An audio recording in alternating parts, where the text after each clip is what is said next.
I want to talk to Joe calling in from, was this Mississippi? MI is Mississippi, right? I should know MI is this. Michigan. Michigan. Gosh. Michigan. Anyway, Michigan. I'm from messed Ohio, up. so this is already starting off on the wrong foot. But that's I've okay. never I'll been put to that aside. Michigan. I've never been to Michigan, too Joe. bad. So sorry about that. I've never sent any mail to Michigan either. So anyway, Joe, you're live on Truth Wanted. Welcome to the show. How can we There are help? actually many states that have a postal abbreviation that starts with M, and it's hard to keep them all straight. So I forgive you for that. Thank you for being on my side. Yeah, it's a lot. There's 50 Anyway. of them I got to keep track of. But anyway, Yeah, what's up? How's it I'll going? make this quick. I know you have a lot of callers.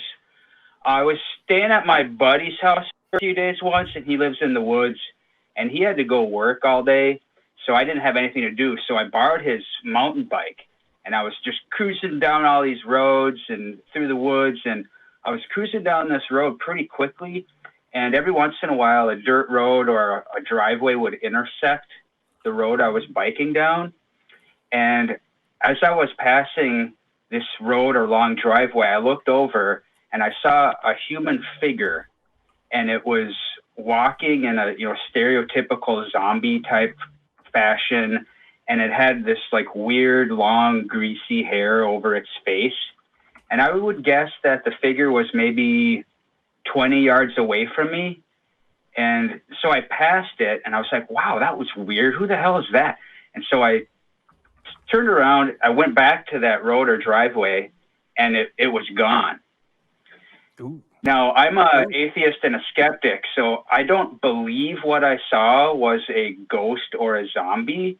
But that evening, I did definitely reflect for a long time about what I may have actually saw. And Tonight, there's a phenomenon. Go ahead. Well, it's funny because like tonight is just the ghost story night. It really is. Everybody's calling in about all their stories from freaky stuff that they've seen, which I really appreciate. I wish I had something to bring to the table, but I don't think I've experienced anything quite where I was like, I'll never know the real answer to that, So it's really spooky, Joe. Really spooky.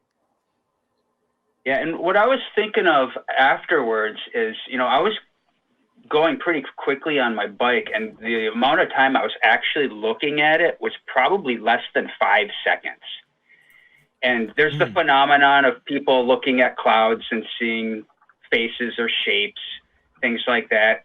And I was wondering, maybe the light was going through the trees in a certain way, and maybe I saw something, and just the 2 seconds that my eyes were pointed in that direction, my brain just presented, my eyes presented to my brain what appeared to be a human figure or a zombie figure. And if I was the type of person who did believe in ghosts or the paranormal, I probably would have really clung to that interpretation. And perhaps even to this day, I would be going around telling all my friends, like, I saw a ghost once. For example, earlier you had a caller that talked about sleep paralysis. A very good friend of mine is a theist and not a skeptic. And she once told me a story about how she woke up in the middle of the night and there was something heavy on her chest, and it was a demon attacking her.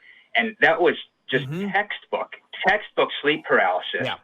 And I tried to explain that to her, but, as you hosts know, it's hard to convince someone of a skeptical point of view once they have their mindset on a paranormal explanation. It's true. It's true. And when you don't have the tools to really figure that out, and you don't have that background, it makes it extra difficult too, Joe. But yeah, I agree with you in that it's probably just your mind playing tricks on you. Pareidolia is the phenomenon of kind of seeing things or faces that aren't actually there with things. And if you only have just a couple seconds to look at something, you're probably not fully processing what's going on, especially if it's just in the corner of your eye. So I'm glad that we're both on the same page there. Otherwise, it sounds like you're living in Silent Hill, and I would suggest that you move if you do live in Silent Hill, because Silent Hill is not a great place to be in general. But Joe, we are cutting it close to the end of our program tonight, so I'm going to have to go ahead and let you go with that. Hopefully, I know it was kind of a short response, but thank you so much for giving your call tonight.